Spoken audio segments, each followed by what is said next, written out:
दोस्तों, जय हिंद। आज से आप लोगों की वीडियोस स्टार्ट हो जाएंगी और क्लासेस भी पेड कोर्स वालों की तो स्टार्ट हो ही जाएंगी। और इतने दिन से आप लोगों की वीडियो ना आ पाने का एक कारण ये भी है कि नवरात्रि चल रही थी, पास में ही दुर्गा पंडाल हैं और काफ़ी शोर शराबा, डीजे, म्यूजिक्स वगैरह बाकी चीज़ों के कारण भी वीडियो रिकॉर्ड करने में काफ़ी दिक्कत हो रही थी। इस वजह से आप लोगों की वीडियोस नहीं आ पाई। अब आज की न्यूज़ पढ़ लेते हैं। सबसे पहले आप लोग यही जान लीजिएगा कहाँ पर लगेगी। ये लगेगी, आपका पेपर नंबर रहेगा 4 एथिक्स, यूनिट रहेगी 2 और टॉपिक रहेगा प्रबोधक संप्रेक्षण। इसके ऊपर मैंने एक वीडियो और बनाई थी प्रबोधक संप्रेक्षण के ऊपर, लेकिन ये एक ऐसा टॉपिक है अपने आप में, ये इसके माध्यम से ना अनेक क्षेत्रों में एक लोक सेवक काम कर सकता है। ठीक, तो सबसे पहले आप लोग न्यूज़ पढ़ लें तो थोड़ी आपके कॉन्सेप्ट वहाँ से क्लियर हो जाएंगे। उसके बाद में फिर अपन अपने आंसर की तरफ आते हैं। राष्ट्रगान करते हैं स्थानीय लोग।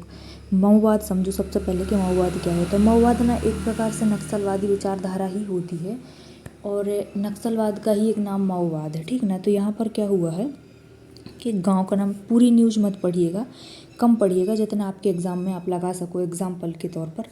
तो हुआ है कि एक गाँव है ये, है ना, जो नक्सलवाद प्रभावित है। कहाँ पर है ये आता है आपके महाराष्ट्र के अंतर्गत।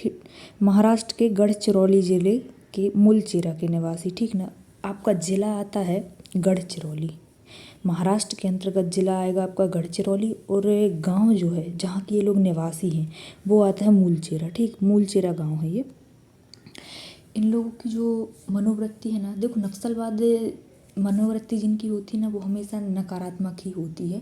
देश विरोधी एजेंडों को लेकर काम करना होता है इनका, देश विरोधी गतिविधियों को अंजाम देना, मारकाट, लगभग नकारात्मक ही रहता है। ठीक, तो इनकी नकारात्मक मनोवृत्ति मतलब नक्सलवादी मनोवृत्ति को सकारात्मक में बदलने के लिए प्रयास क्या किया गया है। तो एक जो आपके पुलिस अधिकारी का नाम आता है यहाँ पर, महोदय साहब का नाम है पुलिस अधिकारी। जो भी जब भी आप अपने एग्जाम्पल में लगाते हैं तो उन अधिकारी का नाम जरूर लगाया करें जिन लोगों ने ये कोशिश किया। आपके आंसर में ना जान आ जाएगी कि आपको पता है कि किसी लोक सेवक के द्वारा ये काम किया गया है। ठीक, तो उनका नाम है पुलिस निरीक्षक अशोक भापकर।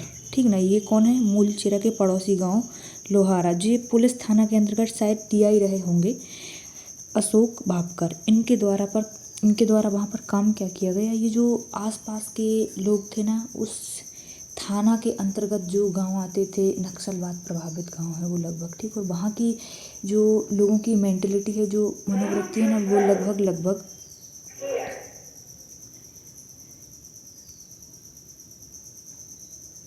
लगभग उनकी जो मनोवृत्ति है वो नकारात्मक ही रही होगी। तो इन्होंने काम क्या किया है कि वहाँ के जो स्थानीय लोग रहते हैं उनको एकत्रित करके ना साथ में राष्ट्रगान गाने की एक परंपरा शुरू की गई है। जिससे हुआ क्या है कि इसमें ना लाभ भी बताए, उन्हें पुलिस अधिकारी ने ही ये लाभ बताए हैं कि एक साथ राष्ट्रगान गाने से इनको लाभ क्या हुए हैं। तो इन्होंने बताया कि इससे लोगों में नई ऊर्जा आई है, देशभक्ति की भावना बढ़ी है, सांप्रदायिक विवादों की संख्या में कमी आई है, क्योंकि राष्ट्रगान के गायन से भाईचारे की भावना बढ़ी है। मतलब इन्होंने ना उनकी नकारात्मक मनोवृत्ति को ना सकारात्मक में बदलने का अच्छा बेहतरीन प्रयास किया है। और आप लोग इसको भी अपने एग्जाम्पल में लगाइएगा कि एक लोक सेवक ने काम किया है और ऐसे काम ना सिर्फ एक लोक सेवक ही कर सकता है। अब इसको हम अपने आंसर में कैसे मेंशन करेंगे। न्यूज़ तो बहुत छोटी है लेकिन अगर आप इसको पढ़ेंगे तो आपके भी कॉन्सेप्ट क्लियर हो जाएंगे। अब देख लेते हैं न्यूज़ को अपने आंसर में कैसे मेंशन करेंगे। प्रबोधक, क्वेश्चन समझ लीजिए, प्रबोधक संप्रेक्षण क्या है, लोक सेवा में इसके उपयोग बताइए। देखो इसके उपयोग ना अनेक जगह हो सकते हैं, लेकिन अगर हमारे पास हम एग्जाम्पल देके बताएंगे ना कि यार इस फील्ड में भी हो सकता है, उस फील्ड में भी हो सकता है, अनेक फील्ड हो सकती हैं, लेकिन हमारे पास अगर एग्जाम्पल है तो हम इसकी एक फील्ड ये बता देंगे। ठीक, तो सबसे पहले यही जान लेते हैं कि मनोवृत्ति क्या है। इसके पहले भी मैंने आपको बताया था, मनोवृत्ति परिवर्तन की एक प्रक्रिया है जिसमें दूसरों के विचारों, भावनाओं को तर्कों के माध्यम से लोगों की नकारात्मक मनोवृत्ति को सकारात्मक मनोवृत्ति में बदलने का प्रयास किया जाता है। क्या है ये सब, प्रबोधक संप्रेक्षण है। ठीक ना, जिसमें नकारात्मक चीज़ों को न सकारात्मक में बदलने का सफल प्रयास किया जाता है, वो क्या है, प्रबोधक संप्रेक्षण है। ठीक, उसी प्रकार एक कोटेशन पढ़िएगा कि कौटिल्य के अनुसार, किसने कहा था ये? कौटिल्य ने कहा था कि नैतिक गुणों से युक्त व्यक्ति 1000 समस्याओं का उपचार होता है। कैसे? नैतिक गुण क्या आते हैं? यही तो होते हैं, संप्रेक्षण, माध्यम और मनोवृत्ति, सत्यनिष्ठा, उत्तरदायित्व, यही हो सकते हैं ना। तो नैतिक गुणों से युक्त व्यक्ति 1000 समस्याओं का उपचार होता है। उसी प्रकार अगर कोई लोक सेवक प्रबोधक, संप्रेक्षण जैसे गुणों से युक्त होगा तो वह अपने इस गुण से निम्न क्षेत्र में बदलाव ला सकता है, जिनमें से एक क्षेत्र ये भी हो सकता है, वैसे क्षेत्र तो कई हो सकते हैं, ठीक, लेकिन एक क्षेत्र आपके एग्जाम्पल के तहत बनेगा, वो ये होगा कि नक्सलवादी को मुख्य धारा में लाना, मतलब उनकी नकारात्मक मनोवृत्ति को सकारात्मक में कैसे लाया जाए।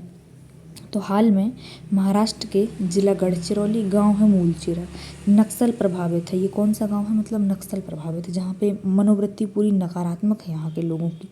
तो यहाँ पर नक्सलवाद प्रभावित है। यहाँ के निवासियों की नक्सलवादी मानसिकता को देशभक्ति में बदलने का प्रयास किया है। किसने किया है? इस लोक सेवक का नाम लगाइएगा, अशोक भापकर के द्वारा किया गया है, ठीक। तो इन्होंने प्रयास क्या किया, कैसे बदलने का प्रयास किया है, अब ये जान लीजिए। स्थानीय निवासियों को एकत्रित कर राष्ट्रगान गाने की शुरुआत की है, जिससे लाभ क्या हुए हैं? लोगों में नई ऊर्जा आई है, भाईचारे की भावना बढ़ी है, सांप्रदायिक विवादों में कमी आई है, लोगों में देशभक्ति की भावना जागृत हुई है। ये 4 लाभ हुए हैं, तो आप लोग ये लगा दीजिएगा और यहाँ से अपने कॉन्सेप्ट को क्लियर कर लीजिएगा एक बार और, तो आप आराम से समझ पाएंगे कि यार ये जो प्रबोधक संप्रेक्षण होता है ये कितनी जगह लगाया जा सकता है, कितनी जगह इसके माध्यम से हम बदलाव ला सकते हैं, ठीक ना, लोक सेवा में। तो आप लोग इसको पढ़िएगा और नेक्स्ट वीडियो आप लोगों की जो टॉपिक आप लोगों ने लिखकर सेंड किए थे ना, फिजिक्स केमिस्ट्री वाले, उन पर भी मैं कर रही हूँ काम। थोड़ा अभी व्यस्तता थी नवरात्रि के दौरान, तो काम हो नहीं पाया था, बाकी मैं कर दूँगी, ठीक ना। Thank you.